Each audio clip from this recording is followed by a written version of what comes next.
Dans cette deuxième vidéo, nous allons voir quelques points supplémentaires à partir toujours du menu paragraphe. Je me place dans le paragraphe ici, qui est déjà détaché, que nous avons réglé tout à l'heure, en réglant le retrait avant, le retrait après, l'espacement avant, l'espacement après, donc à gauche, à droite, en haut, en bas. Et je vais vous montrer des petites subtilités. Alors dans les retraits, il y a aussi ce qu'on appelle le retrait de première ligne. Le retrait de première ligne, je vais faire un retrait de première ligne de 1,25 cm, ok, affecte uniquement la première ligne du paragraphe. Vous voyez que ça fait un alinéa ou une indentation. Donc tout ça, ce sont des mots qui signifient la même chose selon les traitements de texte. Vous allez avoir un mot ou un autre, soit alinéa, retrait de première ligne, indentation. Et c'est la première ligne du paragraphe qui est différente des autres.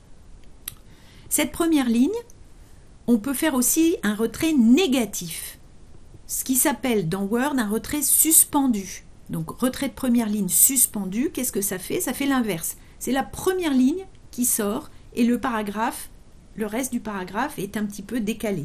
Ce qui est pas mal pour faire par exemple un petit dictionnaire, un lexique avec des définitions, ça permet de voir les mots qui se détachent mieux du reste des paragraphes. Donc tout ça, c'est un retrait de première ligne, mais à l'envers. Donc ça, c'était la première chose. Dans l'espacement, il y a une autre subtilité qui se trouve dans l'interligne. Ici, l'interligne était simple, mais je peux choisir de faire un interligne double ou bien de faire un interligne multiple et puis donner un nombre de lignes, par exemple 3 lignes et demie.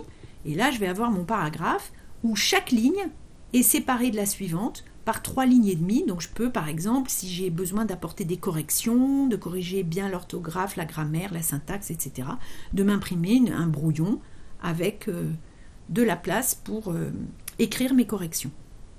Donc ça, c'est l'interligne. On a à peu près fini avec le menu paragraphe. Il y a d'autres onglets sur les enchaînements de paragraphes. Éviter veuve et orpheline, ça c'est pour qu'il n'y ait pas un paragraphe qui se termine par une seule ligne sur la page suivante. Donc ça, ce sont des choses qu'on verra.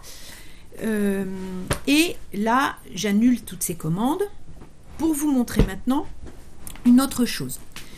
Je voudrais vous montrer la différence entre la marge et le retrait. Pour ça, je remets mes pages en plus petites, on n'a pas besoin de voir tout, voilà.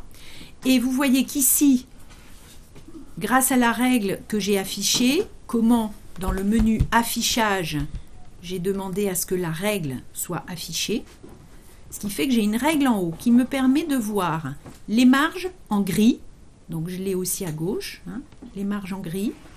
Et puis les retraits, eh bien, je les vois par ces petits bitoniaux là qui se situent en haut, que je peux déplacer. Alors je vous déconseille vraiment de les déplacer là, sauf quand on veut voir précisément.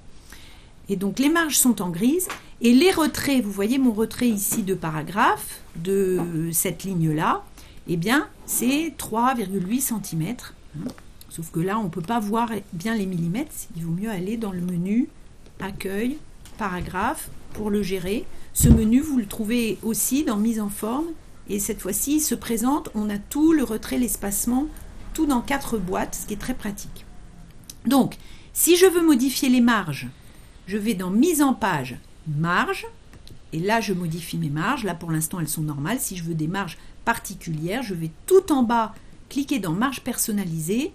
Et là, je vais avoir une fenêtre qui s'ouvre et je vais pouvoir décider des marges et modifier les marges. Donc, si par exemple, je mets la marge ici à 3,1 cm, vous allez voir que maintenant, j'avais oublié de tout sélectionner, donc ça, c'est pas appliqué. Mais la marge grisée ici augmente ou diminue. Voilà pour les marges, alors que les retraits, on les trouve dans l'accueil format paragraphe. Dernière chose maintenant, sur ce paragraphe, imaginons que je veuille aller à la ligne, mais rester dans le même paragraphe. Eh bien, dans ce cas-là, je vais pouvoir faire cette commande. Alors là, je fais un petit peu n'importe quoi, je vais à la ligne n'importe quand.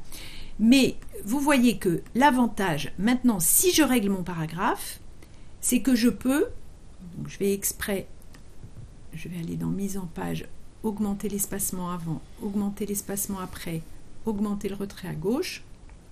Donc ce paragraphe-là, vous voyez que j'ai pu maîtriser le retour à la ligne, mais je ne suis pas à la fin de la ligne ici, je n'ai pas fait une fin de paragraphe qui m'aurait envoyé plus loin comme ça. J'ai fait juste un retour à la ligne. Alors CTRL Z pour revenir en arrière. Comment j'ai fait ce retour à la ligne? J'ai appuyé sur majuscule, entrée à la fois. Donc vous voyez bien la différence entre entrée ou majuscule entrée.